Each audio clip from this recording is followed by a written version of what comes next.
Practice Test 3. You will hear a number of different recordings and you'll have to answer questions on what you will hear. There will be time for you to read the instructions and questions, and you will have a chance to check your work. All the recordings will be played once only. The test is in 4 sections. Write all of your answers on the test pages. At the end of the test, you will be given 10 minutes to transfer your answers to an answer sheet. Now turn to Section 1 on page 83.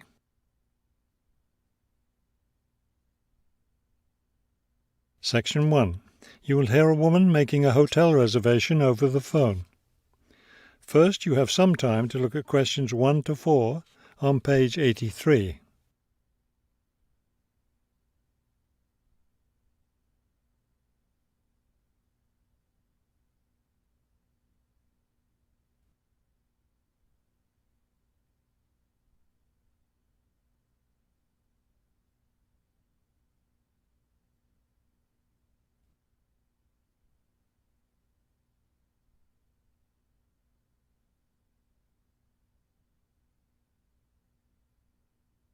You will see that there is an example that has been done for you. On this occasion only, the conversation relating to this will be played first. Good afternoon, Grandview Hotel. Yes, hello. I'm planning to spend a few days in your city next week, and I'd like to, make a reservation. The man answers the phone. Grandview Hotel, so the word Grandview has been written at the top of the form. Now we shall begin. You should answer the questions as you listen, because you will not hear the recording a second time. Listen carefully and answer questions 1 to 4. Good afternoon, Grandview Hotel. Yes, hello. I'm planning to spend a few days in your city next week, and I'd like to, make a reservation. Of course. When did you want to stay here? Next week, Wednesday night and Thursday night. So that's February 13th and 14th. Yes, that's right. And how many guests will there be? Just me. So, do you have a room available? Yes, we do. I'll just need to take some of your information. May I have your name, please? Oh, right, yes. It's Roxanne Wilson. Wilson. Thank you, Miss Wilson. And may I have your credit card number? It's 233-618-9872. 9872. Got it. All right, Miss Wilson. I have your reservation confirmed. Can I help you with anything else? Before you hear the rest of the conversation, you have some time to look at questions 5 to 10 on page 83.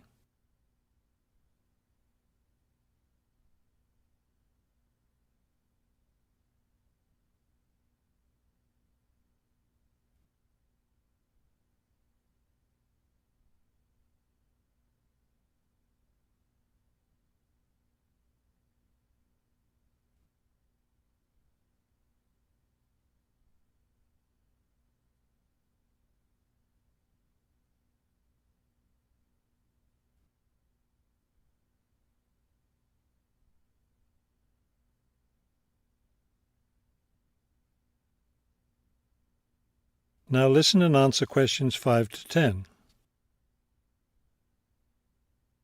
Well, yes, I was wondering, since I'll have a couple of free hours Friday morning before I leave, is there anything interesting to see close to the hotel? Do you like museums? The art museum's very close by. I love museums, but not art. Can't stand it. I've heard your city has a very interesting science museum, though. Yes, but unfortunately it's closed in the winter. Are you interested in shopping? Sure, I love shopping. Are there any good stores nearby? Yes, we have a large shopping mall just 2 bus stops away. You take the bus to Monument Square, and it's just half a block from there. Just look for the post office, and you'll see the mall entrance next to it. Fabulous. What about lunch? I hear your city has good restaurants. Yes, there's a nice restaurant very near.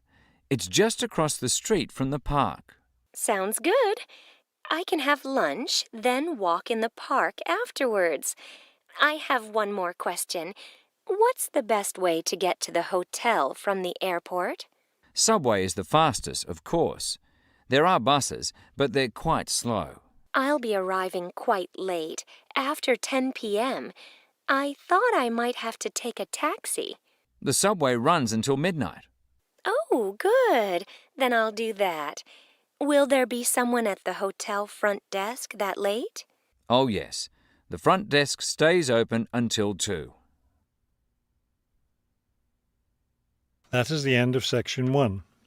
You now have half a minute to check your answers.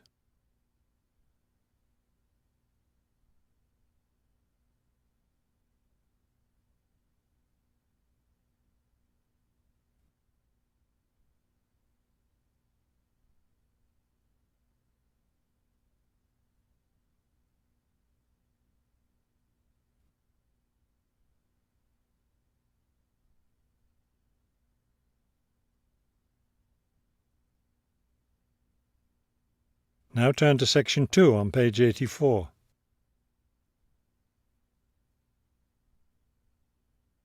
Section 2. You will hear a tour leader giving information about a bus tour. First, you have some time to look at questions 11 to 15 on page 84.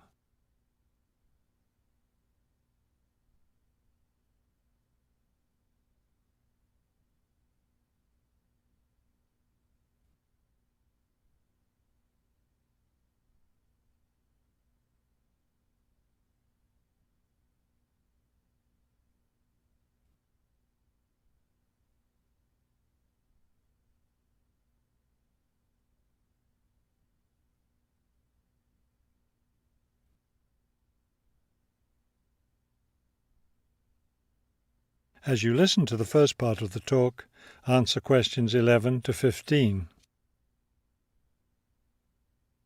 Thank you for choosing City Tours. The reason so many people choose our tours when visiting this city is because you can design your tour to suit your own interests. Your all-day pass entitles you to board our bus at any stop and stay as long as you like at each place. The all-day bus pass costs $18 for adults. Children between the ages of 5 and 12 pay half the adult fare, and children under 5 ride for free. Our buses run every hour on the half hour, starting at 8:30 a.m. Our most popular tour is the Centre City Tour, which goes to all the major attractions in the centre of the city. From the starting point here at the tour bus office, the bus goes to the first stop, Hill Park. As you may guess, this park is located at the top of a small hill. The next stop is the fishing docks. Following that, the bus goes on to the third stop, Bay Bridge, located at the foot of the bridge which crosses the bay. The fourth stop is in the shopping district. Then the fifth and last stop is at Green Street.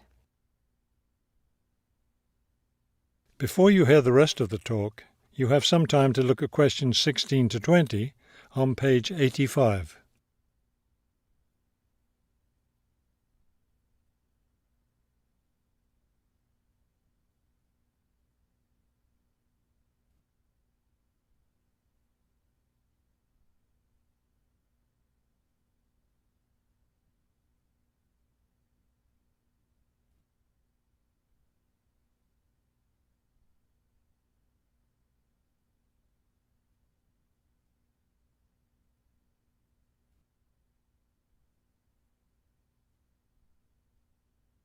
Now listen and answer questions 16 to 20. There are many interesting things to do and see on the Centre City Tour. At the first stop, you can enjoy a spectacular view of the bay, the city, and especially of the fishing docks, which are located at the foot of the hill. At the second stop, you can walk around and look at the boats. Fresh fish from the bay is also for sale here, since this is the place where the fishermen bring in their catch. The next stop is where some of the city's finest seafood restaurants are located, so you might want to plan a lunch stop here. You can eat fresh fish here prepared in the traditional local way. The fourth stop is, of course, where you can do your shopping. Don't miss the opportunity to purchase some of our city's famous handmade baskets. You'll want to take several home as souvenirs of your visit to our city. Finally, at the last stop on the tour, you can visit one of the oldest buildings in our city, the theatre. This building was built over 400 years ago and is still used today as a place to see plays, musicals and other performances, as well as our annual film festival. That is the end of section 2. You now have half a minute to check your answers.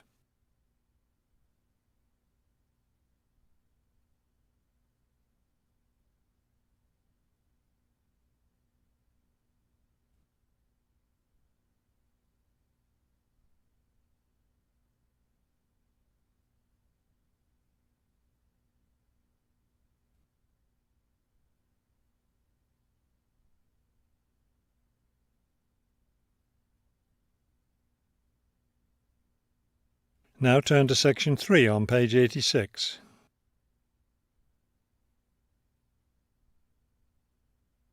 Section 3. You will hear a conversation between two students planning a research project.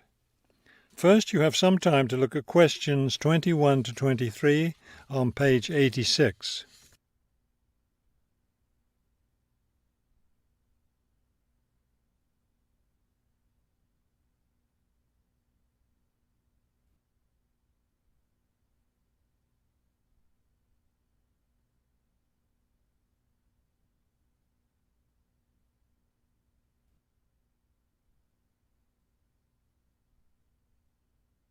As you listen to the first part of the conversation, answer questions 21 to 23.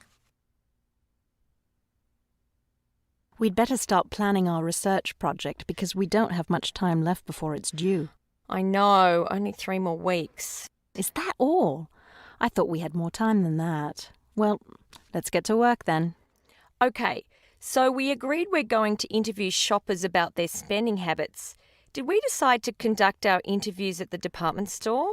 We haven't decided anything definitely yet, but I think the shopping mall would be a better place. We'd get more of a variety of shoppers there. Yes, that's a good point. So let's do that. How many interviews did the professor say we had to complete? She said at least 30. That sounds like a lot, doesn't it? Yes, but if we divide it up between the two of us, that's just 15 each. That's not so bad.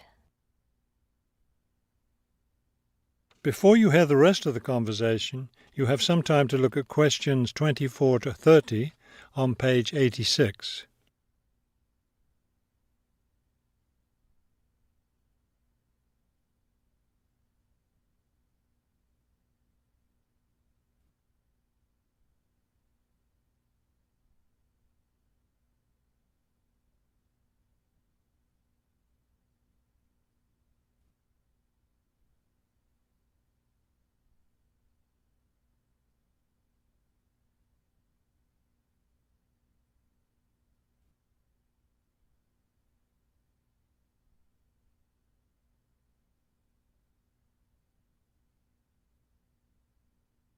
Now listen and answer questions 24 to 30. Okay, so I guess we'd better start designing our questionnaire. Well, we have to do some reading first, don't we? Didn't we say we were going to compare our results to the results of a government study? Right, the government study about how the economic crisis has changed people's spending habits. We want to see if we get similar results. Yes, so we'd better read that first and then design our questionnaire. Then I guess we'll be ready to go out and interview shoppers. No, don't you remember? The professor said she had to approve our questionnaire first before we actually conducted the interviews. Oh, right. So we'll get her approval and then conduct the interviews. I think a Saturday would be the best day for the interviews because everyone's out shopping then. Right. We'll do it on a Saturday then. And let's also plan to get together the next day to analyse the results. It's best to do that while everything's fresh in our minds, don't you think? Sure, that sounds like a good idea. Okay, so then we're going to have to present our results to the class. Do you have any ideas for that? It's an important part of our grade, so I think we should plan it well. Well, I think the obvious thing is to prepare some charts showing our results and how they compare with the government study. That will help make the information a lot clearer to the class. Right. Okay, so we'll draw up some charts of the results. And then that's it. All that will be left to do is give the class presentation. Do you think we can be ready on time? I sure hope so. Let's get started now. That is the end of section 3. You now have half a minute to check your answers.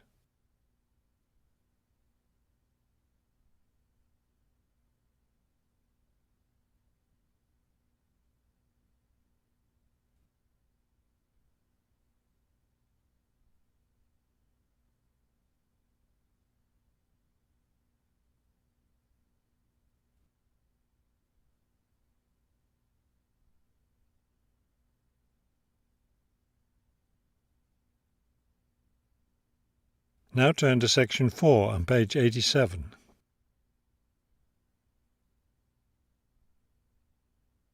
Section 4. You will hear a professor give a lecture on Louisa May Alcott. First, you have some time to look at the questions 31 to 40 on page 87.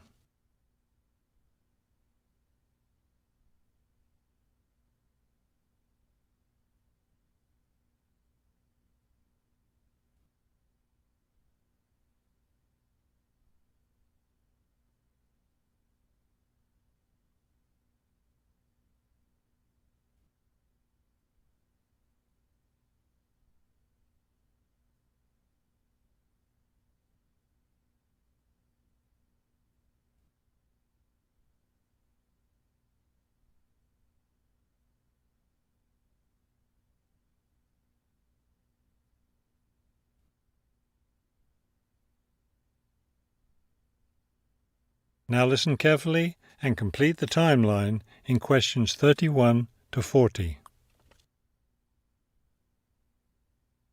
Good afternoon.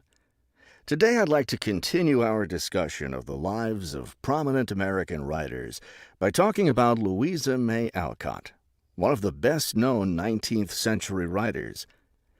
Alcott is known for her moralistic girls' novels, but she was a much more serious individual than those novels might lead one to believe.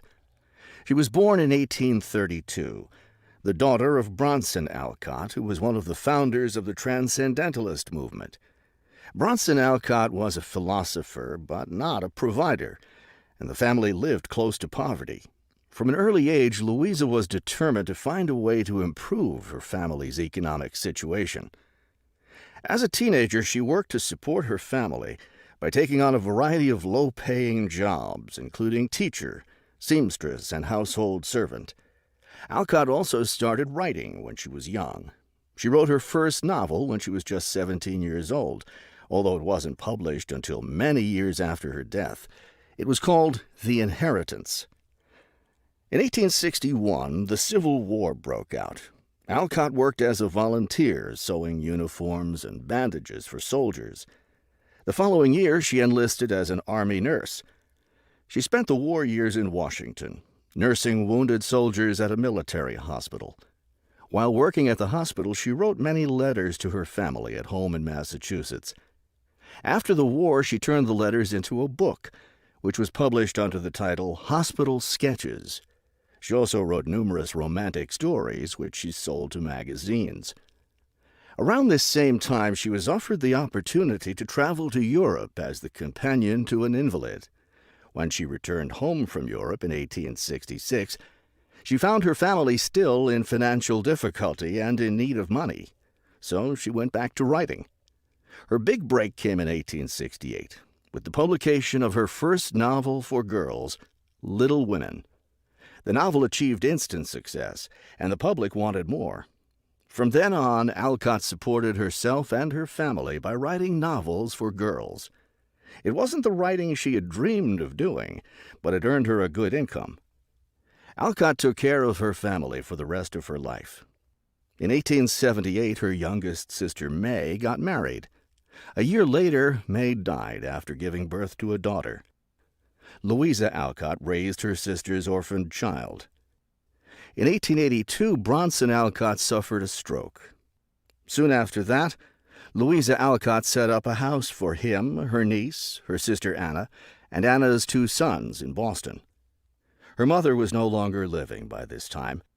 Alcott was still writing novels for girls, including 2 sequels to Little Women, Little Men and Joe's Boys. The latter was published in 1886. Louisa Alcott had suffered poor health ever since she contracted typhoid fever while working as a war nurse. She died in March of 1888, at the age of 55. She was buried in Concord, Massachusetts. That is the end of section 4. You now have half a minute to check your answers.